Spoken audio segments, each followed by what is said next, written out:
Hello everyone, this will be the first of my video series where I go through a bunch of interesting mathematical topics that could be used for one's IB math internal assessment. So this is a brief intro on how my math IA consulting sessions look like. So let's begin. So to give a brief introduction of myself, I've been an IB tutor for 8 years. I've supervised over 200 students, helping them with exam preparation, personal statements, university, grad school admissions, as well as external essays, internal assessments, and other research papers. So a lot of people have been asking me how my classes go or what kind of help do I give them. So I will kind of pitch you a math IA idea and try to give you like a sneak peek into how my classes would go if you were to get some math IA help from me. Okay, so I've done the IB myself. I've also gone a 7 in math HL. I know how tough it is. I know that math IAs, physics IAs, they can be quite a pain, right? So if you need help with math, physics, or econ, especially with internal assessments, I'm here to help. Okay, currently I'm researching how to optimize like manufacturing systems with a focus on reinforced learning. So today's topic, which is optimization and linear programming, it's something that I've been studying for quite a while and I've taken a particular liking to it. Some students in my past, they've generated successful IA topics from this branch of math. So I hope you enjoy this mini session and I hope you learned something new today that you didn't know before. So I'm sure optimization isn't something that's entirely new to a IB student. In the calculus unit, I'm sure you've seen questions like this. Right? So a farmer has 100 meters of fencing wire and he wants to create the largest rectangular enclosed area. So what should he do? Right? So usually how we approach this problem is we formulate a mathematical model to represent the needs of the problem and the rules that we must follow. So if you say L is length and width is W, then the objective is to maximize area, the product of length and width, but we must make sure that the constraints are followed. So if the parameter is 100, then 2L plus 2W must equal 100. So in calculus, we might want to start off like this. If A is L times W, we might first convert this into a single variable function. So we might have area as a function of length. So we want to remove W from this equation. So how do you do that? Well, we could use substitution. This may as well be written as W equals 50 minus L. So area as a function of length would look something like this. L times 50 minus L.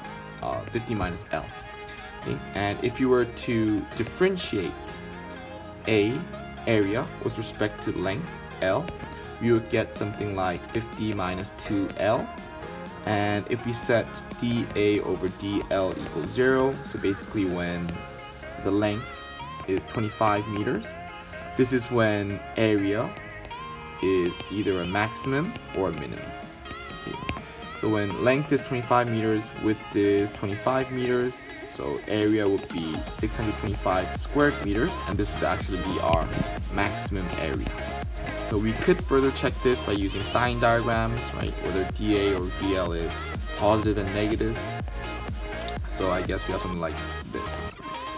Or we might use a second differentiation.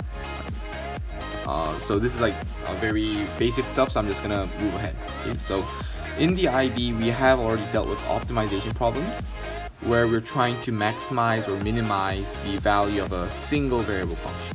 But now, one might ask as an extension, what happens when we have a similar constrained optimization case where we are dealing with multiple input variables at a time? So previously, we just had f as a function of x, right?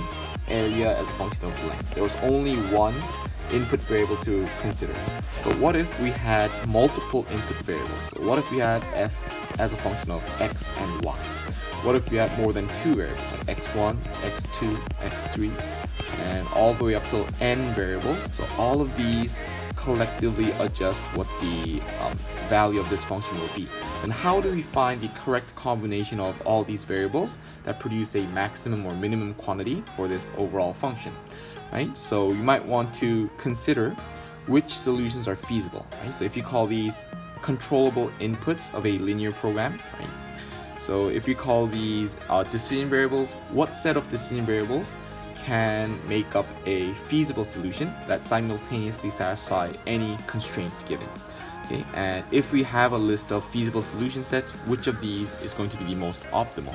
And for now, we're going to limit our discussion of optimality to linear problems only. So we're not going to deal with crazy stuff like x squared y plus 2xy. We're not going to have any of these kind of functions. We're going to stay short and simple, right? a1 x1 plus a2 x2 plus all the way until maybe a n xn, and maybe we could have a constant term. So these are linear expressions, or linear, later on we'll call these like linear equalities, linear inequalities. So we're limiting ourselves to expressions where the highest degree is 1. We're not going to deal with quadratics or such, okay? So if you were to have a class with me, we would dive into the more complex and challenging topics, but this is just an intro, so let's just stay on track, okay? So how constraint optimization works. So suppose that you're a CEO of a utensils company and your company manufactures forks and knives. So for each fork produced and sold, you get $15. For each knife produced and sold, you get $10. Okay? And I guess the correct solution, if you want to make money and become rich, is to make as infinitely many forks and knives as possible. But if you've taken IB economics, you would know that this is highly unlikely because there's a scarcity of resources. You must make a choice on what is the best output. Okay? So there are a wide array of manufacturing problems, economics problems, business problems, operations research problems that require the use of constrained optimization. There is a maximum quantity or some desirable quantity that we wish to maximize, but in fulfilling that, we must make sure we are not breaking any ground rules. Such ground rules may look like this. A fork requires 4 hours of labor, knives require 6 hours of labor. So maybe it's a artisan utensil, right? There's a lot of input going in. And let's say we have 6 people working 60 hours a week. Hope that's legal. That means we have 360 hours of labor available. So we can't make as many forks and knives as we want. We must make sure that the overall labor hours used stays within this limit. Okay, next. We could see that forks require 3 grams of copper, while knives require 5 grams of aluminum. And a company currently has stockpile of 180 grams of copper and 200 grams of aluminum. So if you decide to call the number of forks made x1, number of forks, and if you say x2 is the number of knives that we're going to make, you may as well say that the total profit is going to be 15x1 plus 10x2. Likewise, you could say that out of 360 hours. So out of the total available 360 hours, we don't want to use more than this. So if you make x1 forks and x2 knives, the total hours of labor would be 4x1 plus 6x2. And for each fork requiring 3 grams of copper, the total amount of resources used would be 3x1. This should be less than the stockpile of 180 grams of copper. For each unit of knives, we require 5 grams of aluminum. This should be less than 200 grams. So we're trying to maximize this quantity subject to these constraints over here. Of course, it's trivial to say that x1 and x2 must be non-negative because you can't really make negative quantities of knives and forks. So that's all summarized in this diagram right here. We have our objective function as well as our constraint equations right here. So notice that our constraints should be inequalities, less than. That's why we shade the inner sides here. So this shaded feasible region is the combination of solutions that satisfy all 3 constraints at the same time. So notice that the x-axis is the number of forks we make, and the y-axis is the number of knives we make. So any point in this feasible region is a combination of forks and knives that satisfy all of these constraints simultaneously. So out of these feasible points, our goal is now to find the maximum points. So which point on here is going to return the highest value of profit? And extreme point theorem, which we will cover in greater detail later on, is that a linear program has a optimal solution that should be one of the vertices or the extreme points. So in this case, our extreme point of the feasible region of this convex polygon is OABCD. So we just need to look at all of these 5 points and evaluate the objective function value. And this tells us that B, if you produce 60 forks and 20 knives, is our optimal point. So let's try solving this using Excel. So I recommend that people use Excel add-in solver. So it's a add-in feature tool that's great for solving optimization problems. And there's also Google OR tools, which is used for a wider array of different linear programming and optimization problems. So if you're an IB student, I'm sure you've dealt with TI calculators, you've dealt with Excel, you've dealt with Logger Pro.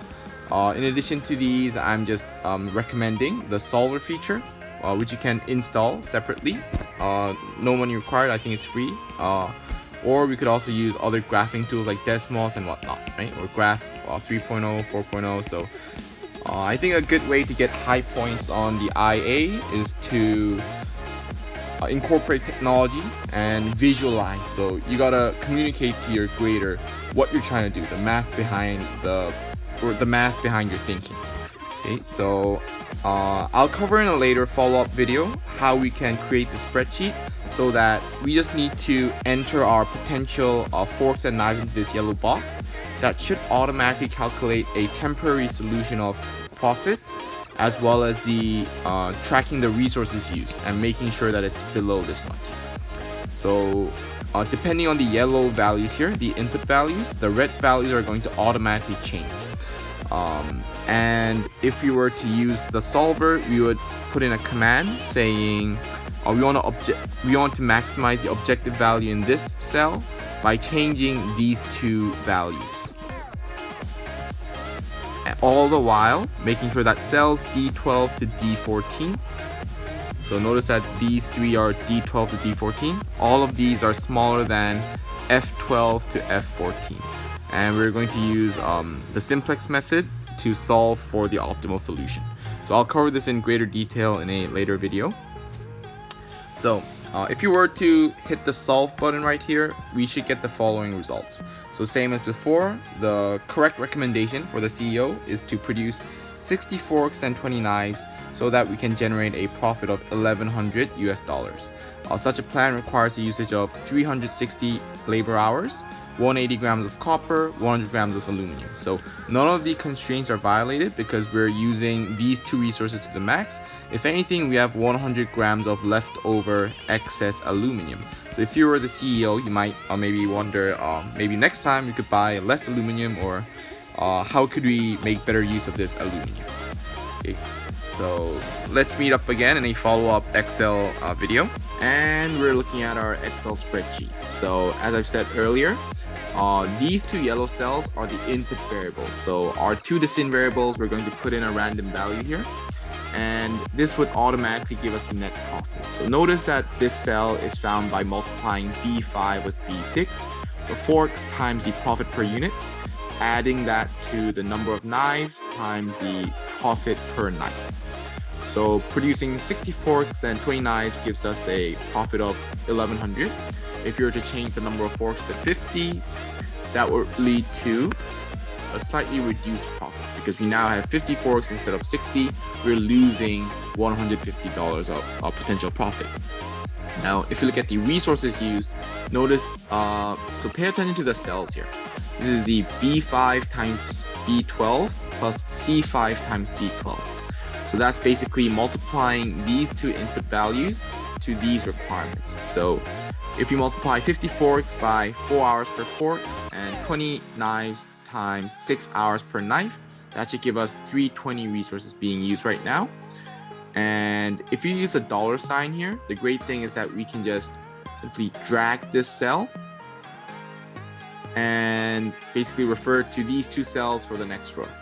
all the while all these three cells are still referring to B5 and C5. So I'll explain that later if that's not clear now, but the point of using Excel is to automate these processes and get a more faster solution.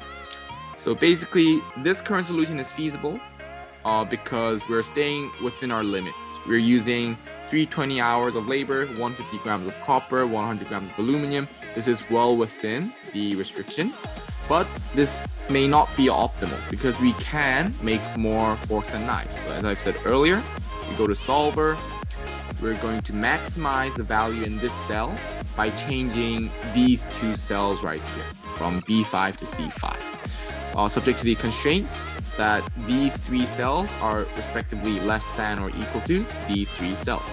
And we want to make sure that we don't get any negative variables. We can't have negative forks and knives. There are different algorithms by which the Excel solver would return these optimal solutions, but I like the simplex method. Let's use this one. And there we go. If you look at our solver solution, this automatically helps us figure out that 60 forks, 20 knives is the optimal solution. Back to our slides. So to wrap it up here, what I've just done is I pitched you a potential topic for an internal assessment, and as of now it's pretty simple. We didn't go into much detail yet, but if you were to have a class together, I would take you on a journey.